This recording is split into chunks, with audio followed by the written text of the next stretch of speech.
After the presents, Ulla, Ingi, and I went to the local SPCA to see what was available. Right away, we saw two kittens under a year that had lots of personality. After filling out a form, they took a pair of kittens out of the cage for Ingi to get acquainted. It looked like they were just what Ingi was looking for.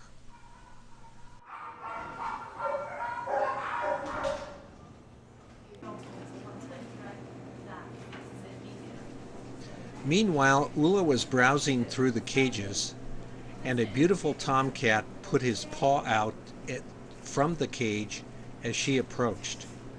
After getting to hold him, he melted, and the Wirtz family also gained a cat. His name is Vincent, and he came home with us to Sacramento. We didn't know much about his background other than he had been owned by an older man who had to give him up. He had been in a pet store, but presumably since he was no longer a kitten and no one wanted to buy him, he was brought to the San Mateo SPCA. And the kids were thrilled. Super gentle, honey. Super gentle. Guess what you saw? You're running some errands and we saw some elves.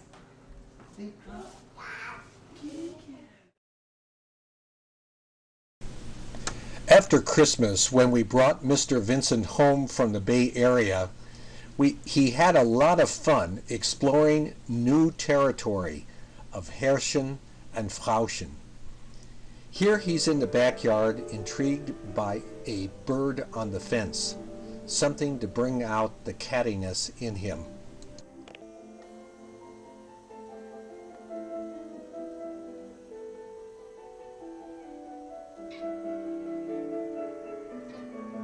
He's walking around.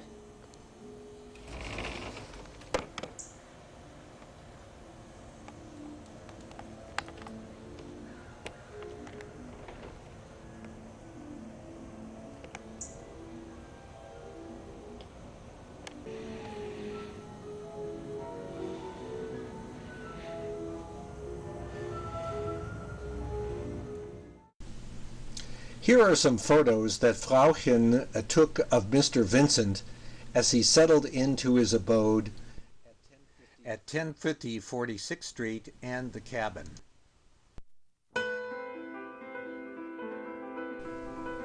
Well, I think it's time for a cat nap. Right away, we noticed several unique things about Vincent. First, he was very affectionate. He would roll over on the rug when he saw us and paw the tufts with joy. Also, he much preferred to drink water directly out of a faucet rather than a bowl.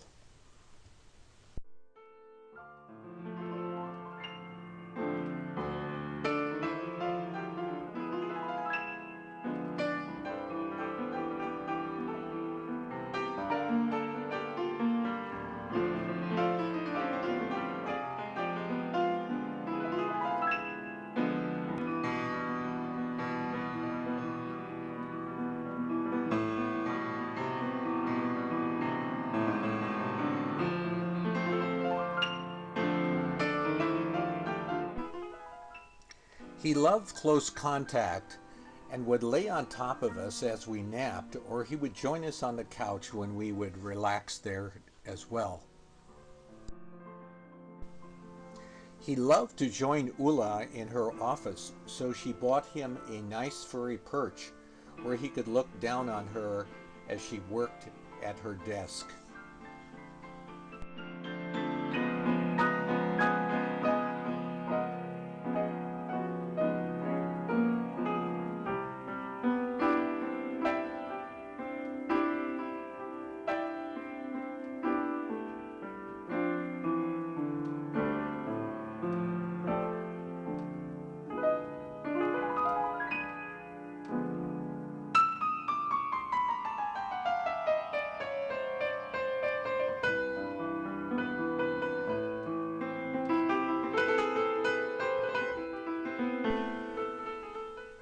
He viewed going to the cabin as something worrisome, so we would hide before we left, and then we had always a big search to find him to get him in the car on the way up to Tahoe.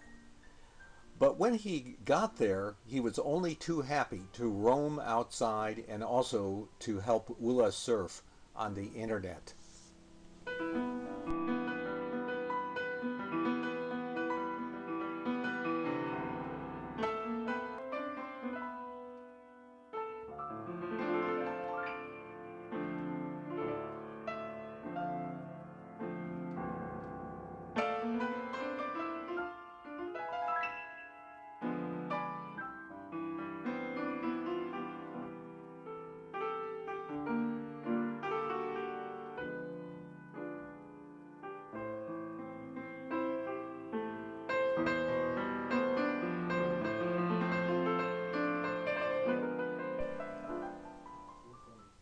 When we brought him with us to Germany, he was particularly happy. Here he's playing with a favorite toy in our living room.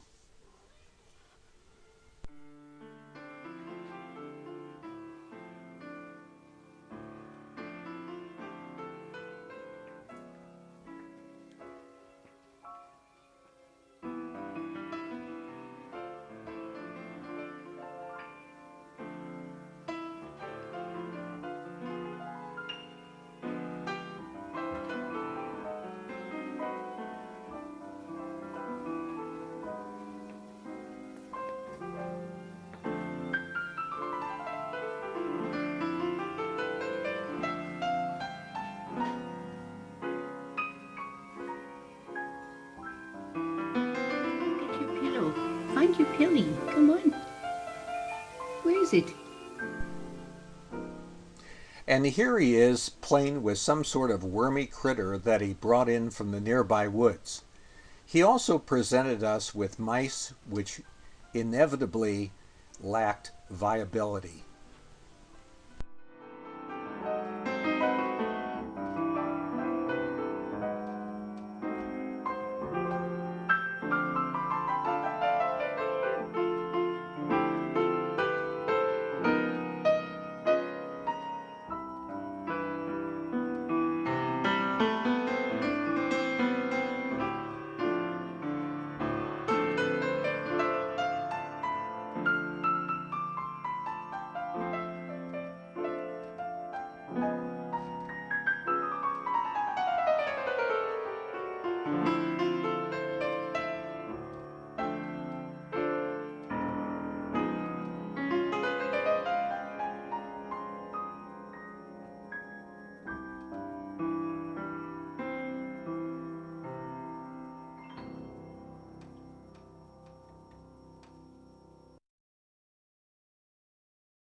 Here he is on the balcony at Langenwies, adorned by geranium blossoms.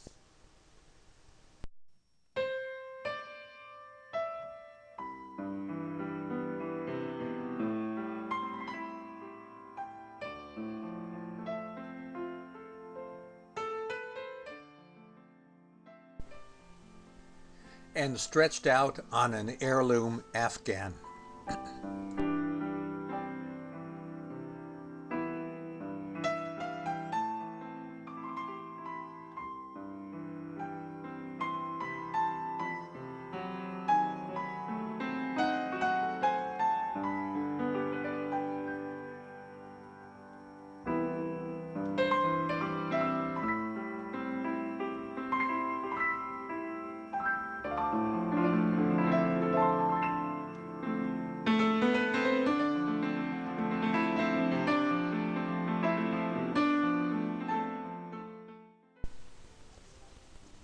When I worked in my office, he would keep me company by perching above my desk and looking out the window, as well as supervising my work.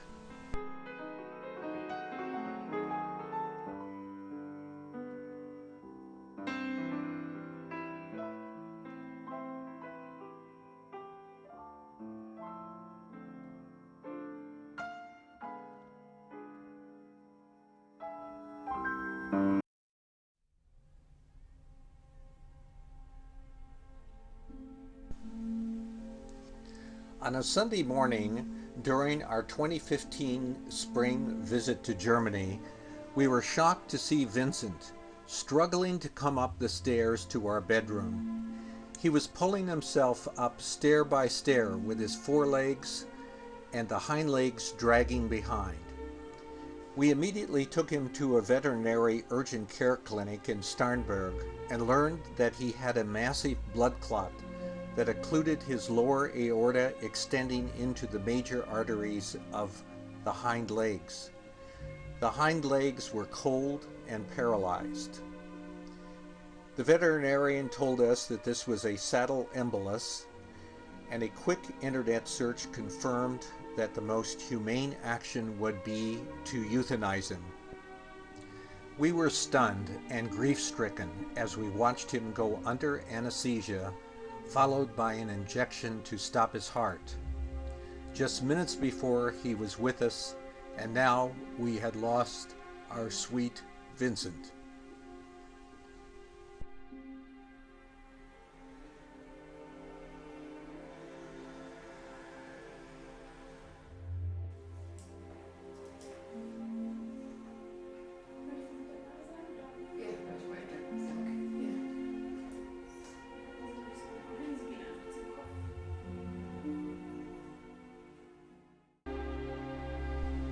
The next morning after Vincent died was Mother's Day Sunday, and Ulla had this card awaiting her at the breakfast table.